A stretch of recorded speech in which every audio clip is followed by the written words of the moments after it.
मला पॅनलला आपण सर्वांनी मतदान करावं ही विनंती करण्यासाठी आजची प्रचार सभा आयोजित केलेली. या प्रचार सभेसाठी उपस्थित असलेले या राज्याचे उपमुख्यमंत्री आणि आपल्या सर्वांचे आवडते अजितदादा पवार साहेब, पृथ्वीराज बापू जाचर, जिल्हा परिषदेचे माजी अध्यक्ष नाना पाटील देवकाते, आपल्या गावचे ज्येष्ठ पांडुरंग तात्या दराडे, हनुमंत नाना बंडगर, हनुमंत कोकाटे, राजेंद्र ढवाण पाटील, राजवर्धन दादा शिंदे, किरण गुजर, नानासाहेब दराडे, राहुल जाधव, अमोल पाटील, नवनाथ भल्लाळ, अनिल पागल, तानाजी पाटील, माऊली भोसले, केशव वनवे, सागर वाबळे, बाळासाहेब पाटील, पांडुरंग तात्या, तानाजी संतोष शिंदे, शहाजी शिंदे, बाळासाहेब नरोटे पाटील, दादा वनवे, संदीप दराडे, आपल्या माऊली भोसले, आपले खाडे दादा, महेश खराडे, श्री हरी दराडे गुरुजी, गणेश खाडे, सर्व सगळ्याचे सगळेच गावचे आजे माझे सरपंच, आजे माझे सदस्य, नाना गुरुजी आणि उपस्थित सर्व या गावातील प्रमुख, उपस्थित सर्व सभासद बंधू आणि भगिनींनो, आपण सर्वांनी रविवारी श्री जयभवानी माता पॅनलला मतदान करावं यासाठी आज दादा आपल्या गावामध्ये प्रचार सभेसाठी आलेले. निश्चित प्रकारे आपण सर्वांनी, आपल्या सगळ्यांना माहिती आहे की आदरणीय जाचक बापू पॅनलचं नेतृत्व करतायत आणि निवडणूक, बाकीच्या निवडणुका वेगळ्या, ही निवडणूक आहे ती आपल्या प्रपंचाची आहे. आपल्याला एक उसाला वेळेत ऊस तोडून त्याला कसा बाजारभाव चांगला मिळेल आणि आपल्या संसारामध्ये त्याचा सगळ्यांना कसा उपयोग होईल, फायदा होईल, यासाठी येणाऱ्या काळामध्ये आपण संचालक बोर्ड आपण बंधूंनो सगळ्यांना निवडून द्यायचे. निश्चित प्रकारे संचालक बोर्ड चांगलं काम करेल आणि आपल्या वेळेवर ऊस नेऊन चांगल्या प्रकारचा बाजारभाव देईल, याबद्दल आपल्या मनात कुठल्याही प्रकारची शंका नाही. या गावातून अनेक जण इच्छुक होते, खरं तर त्या तोडीचे होते, परंतु उमेदवारी कुठेतरी एकालाच मिळते, त्यामुळे खूप चांगल्या माणसांना थांबावं लागलं. आणि त्याचा निश्चित प्रकारे मी तुम्हाला एवढं सांगतो, कुठली गोष्ट ही उसणी असते. आपण जर दुसऱ्यासाठी काम केलं, दुसऱ्याला जर मदत केली आणि ते जर पेटीत आपल्याला दिसतील, तर पुढच्या वेळेस दुसरा माणूस पण पुढच्या वेळेस तीच मतदान आपलं मदत ही आपल्याला ती आठवण लक्षात ठेवून तो माणूस, पुढचा माणूस आपल्याला मदत करत असतो. त्यामुळे बाबांनो, निश्चित प्रकारे आपण मतदान करा, पॅनल टू पॅनल करा. आयुष्यामध्ये नेहमी लक्षात ठेवा की आपण जर असं चुकीचं एखादी दुसरी गोष्ट पुढे केली आणि आता पेटीचं सगळ्या लक्षात येतं, जर आलं तर निश्चित त्याचा तोटा आपल्याला, आपल्या परिसराला किंवा आपल्याबद्दल लोकांचं मत वेगळं होतं. त्यामुळे येणाऱ्या 8 दिवसाच्या काळामध्ये लोक, आता 3 दिवसाच्या काळामध्ये खोटा प्रचार करतील, अफवा पसरवतील, व्हॉट्सअपवरती वेगळ्या प्रकारचं मेसेज करतील, पण कुठल्याही गैरसमजाला ह्याला तुम्ही बळी पडू नका. आपल्याला फक्त बघायचंय फक्त कपाशी, आणि कपाशी आपल्या सगळ्यांना माहित आहे. पहिलीच्या वेळेस चिठ्ठी मिळेल तुम्हाला त्यावेळेस 2 फुले मारायच्या, दुसऱ्या वेळेस चिठ्ठी मिळेल त्यावेळेस 2 फुले मारायच्या, तिसऱ्याला 2 फुले मारायच्या, आणि चौथ्या फुलीमध्ये चौथ्याला 3 मारायच्या, पाचव्याला 3 मारायच्या, 6व्याला 3 मारायच्या, महिला 2 मारायच्या, एनटीला 1 मारायची, एससीला 1 मारायची, ओबीसीला 1 मारायची, असे आपल्या सर्वांना 20 फुले मारायच्या. आणि फक्त कपाशी, कुणी म्हणाल ह्याला वागळा, ह्याला करा, हे असा करतोय तसा करतोय, त्याच्यावरती बाबांनो अजिबात विश्वास ठेवू नका.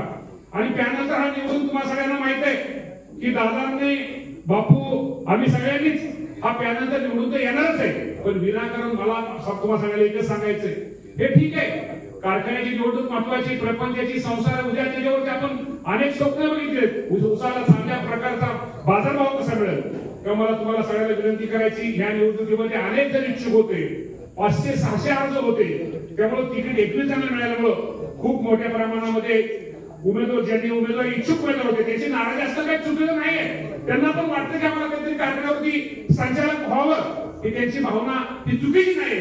परंतु काही गोष्टीमध्ये ज्यावेळेस आपण एकत्र बसतो, आपण तडजोड करतो, तडजोडीचं राजकारण ज्यावेळेस करतो, त्यावेळेस काही चांगल्या लोकांना पण यावेळेस खरं तर इच्छा असूनच काही लोकांना बसावं लागलं. त्यांची माफी, एक प्रमुख या तालुक्याचा एक आमदार आहे म्हणून मी सर्वांची माफी दिलगिरी व्यक्त करतो. पण यातनं पीडितनं तुमची नाराजी दाखवू नका. नाराजी दाखवायची आपण त्याला नंतर वेळ, फक्त तुम्ही कब्बशी बघा, कबशीला शिक्का मारा ही विनंती तुम्हाला सगळ्यांना बघून करतो. मी अकोल्यामध्ये सभा दादा तुम्हाला घेण्याचा माझा एकच उद्देश होता दादा. मी प्रामाणिकपणे सांगतो, मी अंकलेश्वराची शपथ घेऊन सांगतो, भगवान बाबाची शपथ घेऊन सांगतो दादा. ज्यावेळेस खडाक वाजल्याचं उन्हाळ्यामध्ये ज्यावेळेस पाणी दादा सुटतं त्यावेळेस माझ्यासारख्या कार्यकर्त्याला संध्याकाळची झोप येत नाही. फक्त मी बोलून दाखवत नाही, पण मी भगवान बाबा अंकलेश्वराची शपथ तुम्हाला सगळ्यांना वाहिली दादा. या भागावरती आमच्यावरती आज हा विषय जरी वेगळा असला तर नक्की तुम्ही एक राज्याच्या, ठीक आहे मी पण मंत्री, मी पण जबाबदार आहे, पण तुम्ही आमचे प्रमुख आहात. काही गोष्टी शेवटी कुठलीही गोष्ट या लोकांच्या समोर आणि या लोकांचं काही चुकत नाही दादा. ज्याचं जळतं त्यालाच कळतं.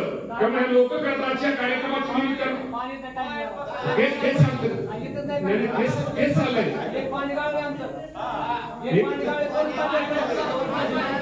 त्यामुळे दादा ते दादांना सांगायचं, दादा आमची एकच विनंती तुम्हाला, एक दादा 2 मिनिटं ऐकलं, 2 मिनिटं. त्यामुळे दादा आमची एकच विनंती तुम्हाला की जेणेकरून पाण्याच्या बाबतीमध्ये या भागावरती निश्चित प्रकारे एक थोडा अन्याय होतोय. खडक वाजल्यावरती आमच्या इंदापूर तालुक्यामध्ये टेलला अन्याय होतोय.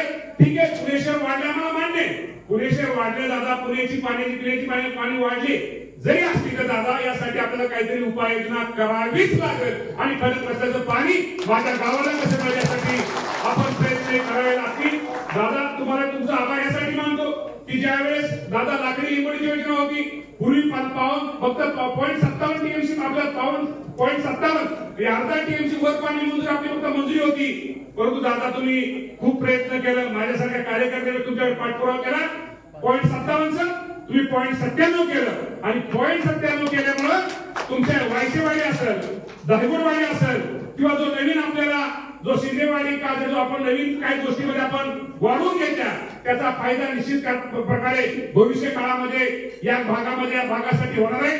ज्याप्रमाणे आता लाकडी लिंबोडी योजनेमध्ये या गावांचा तुम्ही समावेश करून आम्हाला सहकार्य केलं, त्याचप्रमाणे या खडक रस्त्याच्या पाण्याच्या बाबतीमध्ये, उन्हाळ्याच्या पाण्याच्या बाबतीमध्ये दादा तुम्ही आम्हाला सहकार्य निश्चित एक राज्याचे प्रमुख म्हणून करणं गरजेचं आहे. त्यासाठी फुलसुकीचा बोगदा असू द्या, त्याचप्रमाणे मुळशीच्या धरणात मुळशीचा जो टाटा कंपनी वीज तयार करते ते पाणी इकडे वाढवण्याचा प्रयत्न असू द्या.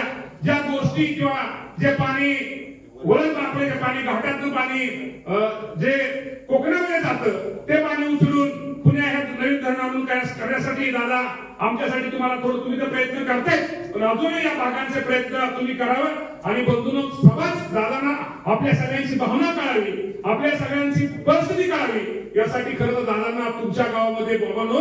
आज आपण बोलवले, आपली भावना, आपली जी इच्छा आहे त्या तुमची कोणा चूक नाही, त्या भावना दादांच्या कानावर आपण घातलेल्या आहेत. निश्चित प्रकारे भविष्य काळामध्ये दादा शेवटी राज्याचे प्रमुख या नात्यानं आपल्या भागाचं पाणी कसं कमी पडणार नाही, आपल्या भागाला पाणी कसं व्यवस्थित मिळेल त्यासाठी मी पण एक आमदार म्हणून माझं पण कर्तव्य किंवा राज्याचा मंत्री म्हणून मी पण त्यांच्या बरोबर आहे, पण शेवटी दादा प्रमुख आहे. त्यामुळे या निश्चित प्रकारे दादा 3-4 गोष्टी जर केल्या आणि दादा हे पण गोष्ट खरी एवढं केलं तरी पुणे शहर वाढते. अजूनही काय वेगळं करता आलं तर दादा करा, कारण काही 10-20 वर्ष अजून बाकी आमचं, पण आम्हाला 50-100 वर्ष पाणी पुढच्या भविष्यामध्ये आम्हाला कमी पडू नये यासाठी कुठेतरी दादा प्रयत्न करणं गरजेचं आहे. त्यासाठी जाचक बाप्पाने माझा विषय झाला की मुद्दामून सभा, ही सभा आज लासोरने आमची सभा कॅन्सल करून मी स्वतः तुमच्या सगळ्यांसाठी ही सभा मुद्दामून अकोल्यामध्ये लावली, किंवा तुमच्या भावना दादांना कळाव्यात, तुमचे हे कळावं त्यासाठी बाबांना निश्चित प्रकारे तुमचं चुकलेलं नाहीये, तुमच्यावरती अन्याय झालेला आहे. आणि पाण्याच्या बाबतीमध्ये कोराडे मॅडम दादा तुम्ही मागाशी ऐकलं नाही, त्या मॅडमच्या बाबतीमध्ये या लोकांच्या तक्रारी होत्या, कदाचित आल्या तर मला माहित नाही मॅडम, पण निश्चित ना त्यामुळे निश्चित प्रकारे शेवटी अधिकाऱ्यांनी सुद्धा शिस्त पाळली पाहिजे. वरपासून आमचं म्हणणं ठीक आहे, वर तुम्हाला कोणाला काही पाण्याचं त्यावेळेस दुबत नाही, तर ज्यावेळेस तुम्ही वर पाणी ठीक आहे तेलवर अन्याय होतो, सगळीकडे अन्याय होतो, ते आपण तेलच्या तालुक्यातला तेलचा भाग आहे जरी असलं तरी पाण्याचं योग्य नियोजन हे अधिकाऱ्यांनी करणं गरजेचं आहे. आणि पाणी जर वेळेवर मिळालं दादा तर आम्ही कशाला बोलतो की अन्नवरती मोठा वगैरे कोण टाकतंय कोणी करते, हे पाणी मिळत नाही. त्यामुळे आमच्या भावना हे तुमच्या कानावरती पोहोचवण्यासाठी सुद्धा, आणि या लोकांचं शेवटी ही माणसं खूप प्रेमाची आहे, खूप जीवाभावाची आहे. ही एकदम लोकांनी एकदा अकोलेकरांनी शब्द दिला, मगाशी मी गुरुजींचं तात्यांचं भाषण ऐकत होतो, ही माणसं वेगळे बाबांनो तुम्ही फक्त आता ठीक आहे झालं गेलं झालं पण भविष्यामध्ये असं काय होऊ नये यासाठी आज दादांना आपण आणलेले. आणि दादा निश्चित प्रकारे मी जे बोललो त्याची नोंद घेऊन आपल्या भागाला भविष्यामध्ये पाणी हे निश्चित प्रकारे कमी म्हणणार लोकसभा कमी पडणार नाही ही काळजी निश्चित प्रकारे दादा आपण सर्वांनी आमची घ्यावी. शेवटी तुम्ही म्हणतात मामा तुम्ही पण मंत्री, मी जरी मंत्री असतो तर तुम्ही, आणि पूर्वीच एक गोष्ट आहे आता कुणी काय बोलतो वगैरे, आणि एक गोष्ट खरी आहे, पूर्वी पाणी फक्त आपल्या खडकवास इंदापूर आणि दौंड आणि बारामती खाता त्यामध्ये वर जाण्याची सोय असेल, खाली इकडे पुणे शहर हे वाढलेलं पुणे शहर असेल, अजून पुणे शहर वाढते. त्यामुळे सगळ्या संभाव्य गोष्टीचा वाढीचा लक्षात घेऊन माझ्या अकोल्यापासून खालच्या इंदापूर तालुक्याला पाणी की सगळ्यांनाच जवळपासून कमी पडणार नाही यासाठी दादा आपण प्रयत्न करताय. पण अजूनही भविष्यामध्ये आमच्यासाठी दादा आपण प्रयत्न करावा. फक्त मला तुम्हाला एक विनंती करायची, रविवारी आपण फक्त कब्बशी मागायची आहे.